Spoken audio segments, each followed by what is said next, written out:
Good morning, scholars and families. Happy Monday. Welcome back to another week of guided reading with Ms. Rossi on YouTube, Silent Excitement. We are going to grow our brains this week. We're going to work hard this week, and we're going to get all of our work done this week. Show me connection if you agree. Say, I can do it. Say, I can do it. All right, I'm so excited to start learning with you friends today. Before we begin our actual learning, I want to take a second to talk about our awesome Zoom party that we had on Thursday. Thank you to all the first grade friends that got to come to our first grade Zoom party. It was so much fun. I have some pictures here. There were almost 50 people in our Zoom. We had lots of teachers from other grades, all the first grade teachers, of course. We had some principals. We had lots of people there. We also had so many first grade friends. Hopefully you can find yourself in this picture if you were there. If you are not in this picture, that's okay. We have lots. And if you could not come to our Zoom party, we are having another Zoom party on this Thursday at 4 o'clock. Thursday at 4 o'clock, we're going to have a Zoom party every single week so that we can see all of your faces every single week because your teachers miss you just like you miss us, okay? So thank you for coming. If you came to our Zoom party, I want you to answer this question to warm your brain up and get ready for learning today. It says, what was the best part of seeing your classmates and your teachers on our Zoom party? What was the best part about it? Before you answer, I am going to say that the best part for me was seeing everyone's smiling faces. Everyone was so excited to be there, and everyone was being so nice to each other, talking to their friends, doing our dances. Maybe you got to do a show and tell. If you didn't, you'll get another chance to, don't worry. But my favorite part was seeing everybody's faces that were smiling and happy on the screen. So now I want you to pause your video and tell me what was your favorite part about seeing your classmates and your teachers. Go ahead and pause your video now. All right, I hope you said out loud, what was your favorite part of seeing your classmates and your teachers? Maybe you're so excited because you got to see a friend that you haven't seen in a while. Maybe you got to show your classmates something. Maybe you got to do a dance. Maybe you got to see your teachers that you've really missed. If you got to do any of those things, nice job. We miss you too, and we're so thankful that we got to see your face. Okay, let's get started with our learning. Let's get ready to do some growing of our brain today. I can't wait. Today, we're going to practice making inferences. Just like you already know how. You guys are experts at making inferences now, so we're just going to review, and then when we read our book, we're going to practice making those inferences. So I want you to pause your video and tell me what 2 things you need to make an inference. What 2 things do you need to make an inference? Pause your video and answer that question now. All right, this one should have been easy. It's on your screen, and you've been learning it for a couple of weeks. You need text, evidence, and schema. You need I'm sorry, I got tricked. You need text, evidence, and schema. You need? Yes, and schema is what you know. Schema is? So remember, text evidence comes from the book. We read the book to look at the text evidence. And then our schema comes from what we know about a topic. Now, there's a sentence then that we can use in order to make an inference, or a guess, or a Good. I want you to take your finger and you're going to read this sentence then with me together. You should already know this sentence then, so this is a review. Let's get ready. We're reading together on 2, 1, 2. In the story, I read blank, nice hand motions. So that makes me think blank. Good. One more time. We're reading together on 2, 1, 2. In the story, I read blank. Good text evidence. So that makes me think blank. Oh, I love my friends who are ready with their inference sentence. Excellent job. Now, so exciting because we're learning about something else that we've already learned a little bit about as a whole class, but we're going to learn a little bit more about character traits. We're learning about. Okay, now Miss Rossi doesn't have a hand motion for character traits yet. I got to think of one, but if you can think of one, let me know, okay? Character traits. So a character trait, we talked about character traits when we talked about our Cinderella stories. Remember, we read books like Rough-Faced Girl, The Korean Cinderella, Cinderella, Bigfoot Cinderella. And we talked about what the characters were like. We talked about what the characters were. A lot of our Cinderella characters were hardworking and honest and brave and proud. So today we're going to read different books that talk about what a character is like. A character trait tells us what a character is like. It tells us what a character is. For example, if I always tell the truth, my character trait is that I am honest. It's that I am. If I am always afraid, my character trait is that I am nervous or afraid. If I am always doing nice things for my friends, my character trait is kind or nice or friendly. So a character trait tells us what a character is like on the inside. A character trait tells us what a character is like on the inside. A character trait tells us what a character is like on the inside. Good, and just like our other sentence stem for character feelings and inferences, we're going to use this sentence stem. Take your finger, put it underneath the word in. We're reading our sentence stem together on 2, 1, 2. In the story, I read blank. So that makes me think blank. Good, so when we're talking about a character trait, remember that's how what a character is like on the inside. It's not what a character feels. Excuse me, friends. It's not what a character feels, it's what a character is like. So let's look at our character traits chart on our screen, and we can talk about different character traits. So a character could be adventurous, a character could be hardworking or brave, a character could be smart or lazy or jealous, a character could be generous or bossy or loving. A character could be polite or proud or mean. A character could be respectful or loyal or friendly. A character could be thoughtful or determined or shy. Ooh, these are lots of words that we already know. And so we're going to think today about character traits. We're going to think about, all right, let's get started reading our book where we're going to talk about character traits. Today we're reading about a famous woman in American history. Her name is Abigail Adams. Her name is Abigail Adams. Her name is, yes, and we're going to need to find out why was Abigail Adams so important in the history of the United States. Raise your hand if you live in the United States. Yes, now tell me, is that our city, our state, or our country? Is the United States our city, our state, or our country? The United States is our country. The United States is our, okay, so we're going to learn to read, we're going to learn how Abigail Adams helped our country in this text. All right, friends, I want you to pause your video and read these 2 pages now. Excellent job. I want you to pause your video and read through these 2 pages now.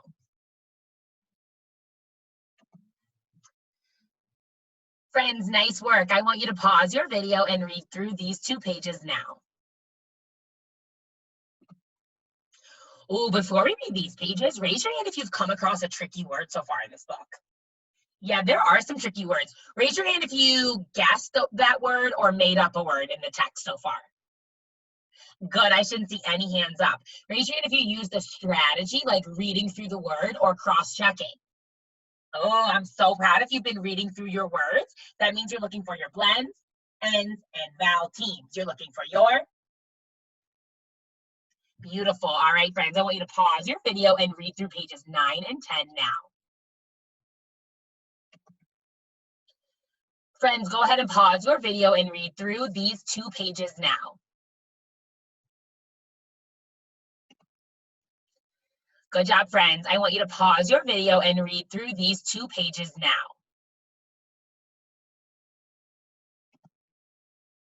Last 2 pages of the text, try your best. Pause your video and read through these 2 pages now.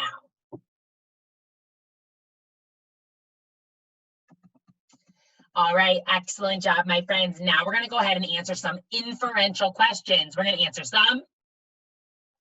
Good, and remember, we're talking about character traits, which is what a character is like. A character trait is what a character is like. A character trait is, beautiful job. All right, my first question is this.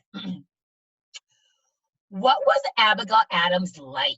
I want you to look at page 4 and answer my question. What was Abigail Adams like? Now, before you answer, the answer is right in the text. So I want you to look at the words and I want you to tell me, what was she like?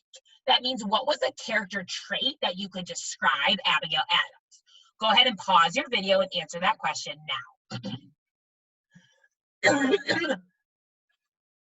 Excuse me, friends. Oh, I got lots of coughs today. This one should have been easy because the first sentence says, Abigail Adams was smart. So how would you describe Abigail Adams? Yes, she was a very smart woman. Very nice job. Abigail Adams was very smart. What was Abigail like? Ooh, what was she like in her early years? So find the page that says early years and tell me, what was Abigail like? Was she jealous? Was she bored? Was she hardworking? What was Abigail like in her early years? Go ahead and pause your video and answer the question now. Ooh, this one's juicy because I see lots of good text evidence. In the story I read that Abigail's mom taught her to read and write. So that makes me think that Abigail was hardworking and smart. Maybe she was curious in learning. Maybe she was interested in learning, but she was very smart because her mom taught her how to read and write, even though she didn't go to school. Wow, that's really, really hard work. That's some good hardworking habits from Abigail Adams. It's very exciting. Nice job. Next question. Who did Abigail marry? Who did Abigail marry? Pause your video and answer that question now. Abigail married John Adams. It says right in the text. She married a man named John Adams. Nice job. Let's go to the next page. Very good job. What was the United States made up of at that time? What was the United States made up of at that time? Look at your text evidence, pause your video, and answer that question now. Right in the text, it tells me that the United States was not a country. Instead, it had 13 colonies. So the United States was made up of 13 colonies. Friends, we know that today, the United States is made up of 50 states. Show connection if you remember us talking about how we have 50 states in the United States. Yeah, 50 states.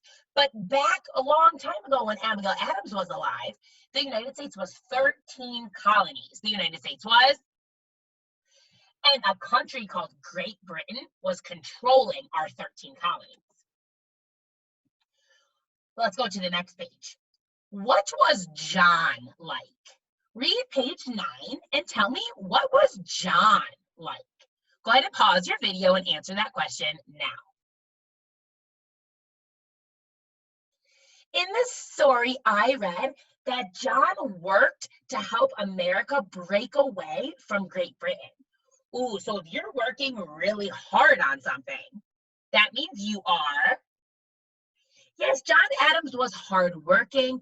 John Adams was dedicated. John Adams was very intelligent or smart because he was working to help save America and make sure that America was free. So yes, he worked a lot, so he was a hardworking man. Nice job with that character trait. Let's go to page 10.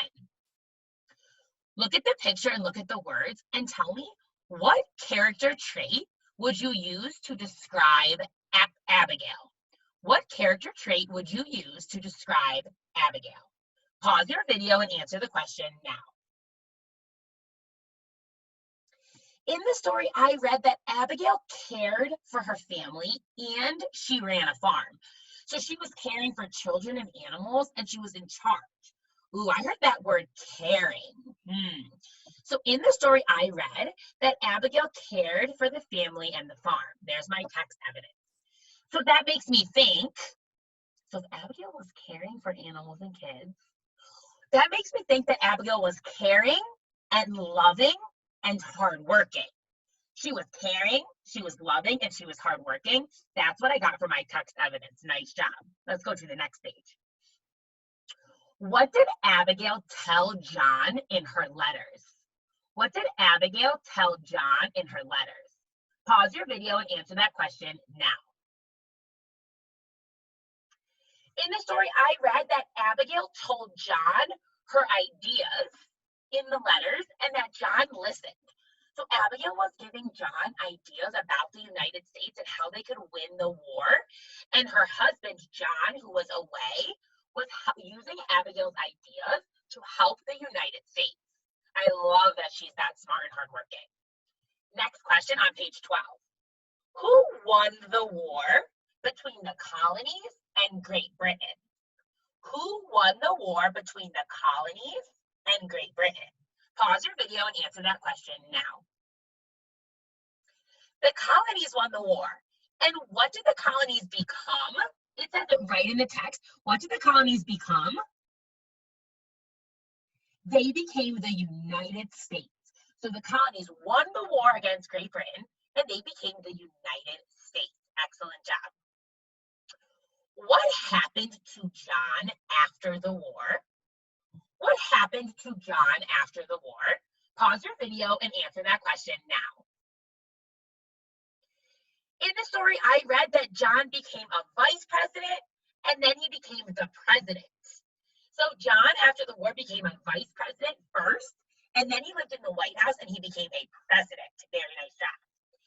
I want you to read page 14 and tell me a character trait to describe Abigail.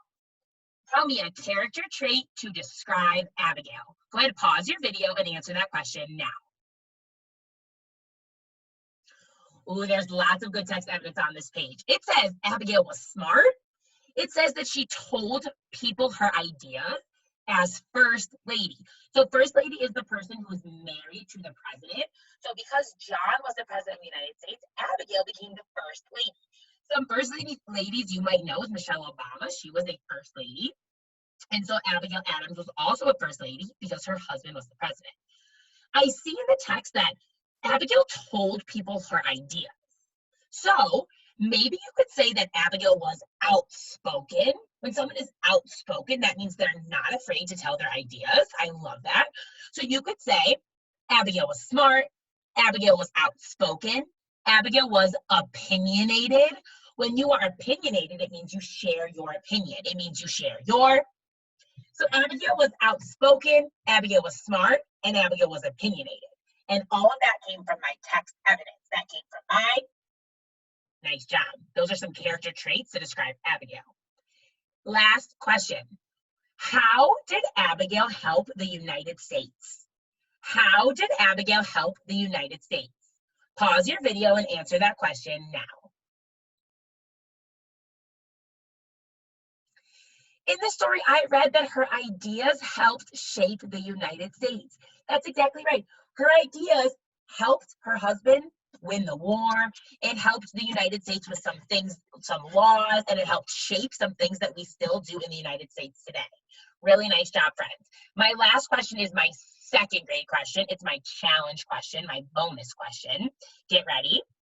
If you could ask Abigail Adams any question, remember, she was the first lady of the United States. She was a mother. She was married to John Adams. She was very smart. Ooh, there's lots of things that we learned about her. So this is my question. If you could ask Abigail Adams a question, remember, a question is a wonder. A question is a. So if you could ask Abigail Adams a question, what question would you ask her? Pause your video and answer that question now.